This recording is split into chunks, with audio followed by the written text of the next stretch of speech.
So episode 03 begins with Yuki explaining her extraterrestrial origins. My mission is to observe Haruhi Suzumiya and report the information back to the Data Integration Thought Entity. I've been performing this task daily since my creation 3 years ago. It has been quite peaceful and there have been no uncertain factors. However, irregularities have appeared near Haruhi Suzumiya which cannot be ignored. That would be you. To the Data Integration Thought Entity, the third planet in this solar system, this planet held no special value.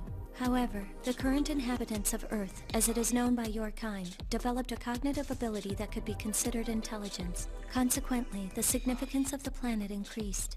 There was the possibility that your kind might provide an answer in overcoming the inert evolution the entity is experiencing. Throughout the universe, it is common for organic life forms to develop a consciousness. Human beings from Earth were the only creatures whose consciousness evolved into intellect. The entity carefully yet thoroughly continued its observations. 3 years ago, they noticed an abnormal flare-up of data on the surface of the planet. This explosion of information started from one area of a bow-shaped archipelago, then quickly enveloped the entire planet and surged further outward into space. In the center of all this was... For the 3 years since, multiple investigations and observations have occurred regarding Haruhi Suzumiya. However, she remains an enigma. Regardless, one section of the entity continues to perform its analysis of Haruhi Suzumiya. The entity believes she will be the key to humankind's auto-evolution as well as its own. Because the entity is an astral being, it cannot directly communicate with organic life forms. The entity does not communicate through language, and your kind has no way of communicating without language. That is why the Data Integration Thought Entity created interfaces such as myself. Through me, it can make contact with the human species.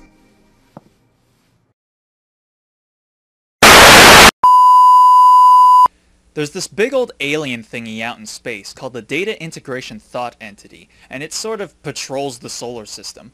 When it first came upon Earth, it was like, meh, Earth, whatever. Then later it saw humans develop their consciousness into intellect, and suddenly it was like, whoa, shit, Earth, this place rocks!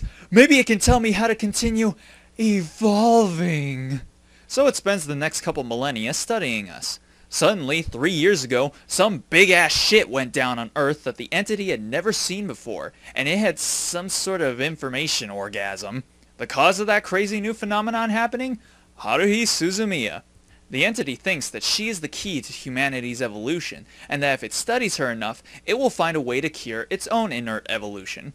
The entity doesn't communicate through language, though, but humans can't communicate without language. So it created aliens like Yuki to come down to Earth so that they can collect information and then filter out all that useless language bullshit and send it up to the entity.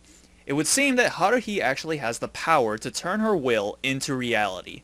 In a nutshell, she has the ability that every spoiled, rotten brat on the planet wishes they had.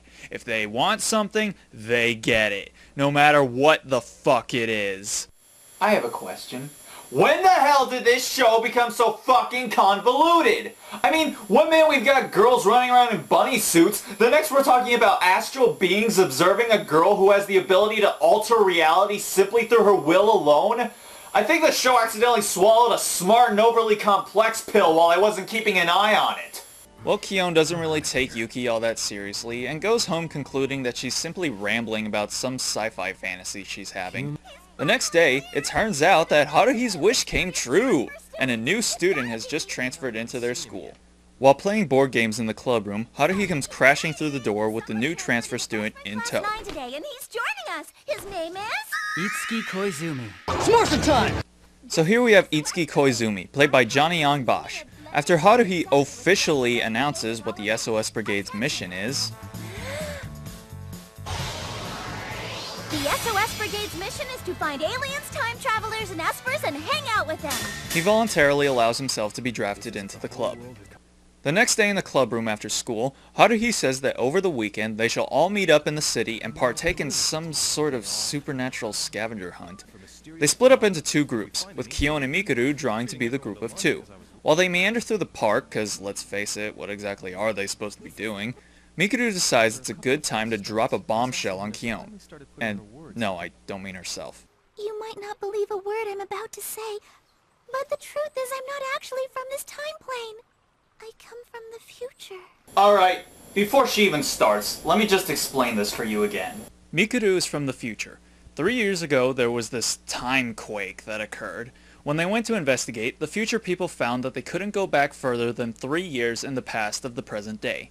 They discovered that Haruhi, of course, was the cause of this time anomaly, and have decided to keep Mikuru stationed as a lookout in case Haruhi does any more crazy shit. Of course, I would totally trust Mikuru with handling this task. I mean, we've seen time and time again that she's more than capable of handling Haruhi on her own.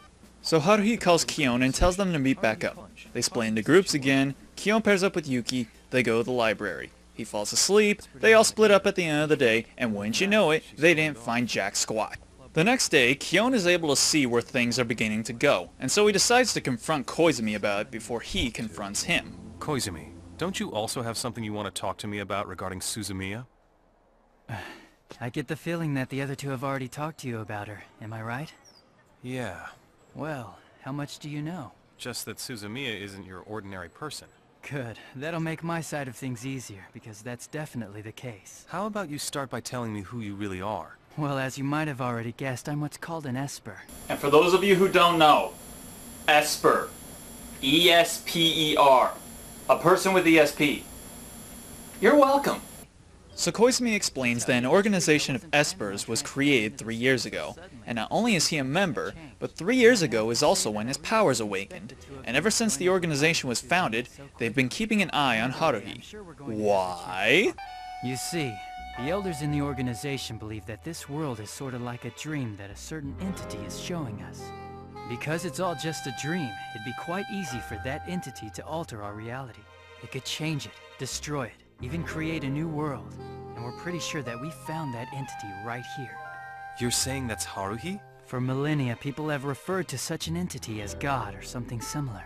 Well done, Haruhi. You got people calling you a god now. So what he says finally sheds some light on what actually happened 3 years ago. The Esper organization believed that 3 years ago, Haruhi wished for supernatural beings like aliens, time travelers, and Espers to be real. And just like that, boom, so it was. This wish that Haruhi made was the explosion of new data the thought entity observed, the time quake that made it impossible for Mikuru's posse to go back any further in time, and it's what gave Koizumi and all his Esper buddies their powers. In a nutshell, Haruhi remodeled the whole freaking universe! Jesus Christ, if there's ever a girl that you need to walk on eggshells when you talk to her, it's definitely Haruhi. I mean, she's fucking God! So basically the purpose of Koizumi's organization is to keep Haruhi from becoming upset or tired of the world so that she doesn't have a biblical hissy fit and end up tearing the fabric of reality asunder. You know, no biggie. For some reason, Haruhi never showed up to the club room that day. And that, my friends, is where we leave it. So that was the beginning of the Melancholy of Haruhi Suzumiya. How was it, you ask? Well, honestly, if this is the show that the early 2000s will be remembered for, I don't think I'd have a problem with that. The show is quirky, and it does use tropes from many other anime that just don't seem like they need to be there, especially since the show is so clever. That would probably be the best way to describe this show in one word. Clever. From the concept, to the plot, to even the way they were able to justify having such common character archetypes in the show. It's all done just so shrewdly you don't even try to challenge it at all. Has the fandom for the show gotten a little out of hand? Yeah, but that doesn't mean you shouldn't watch it. It's practically the anime of the decade, so definitely at least give it a try. And don't blame the show for its fans.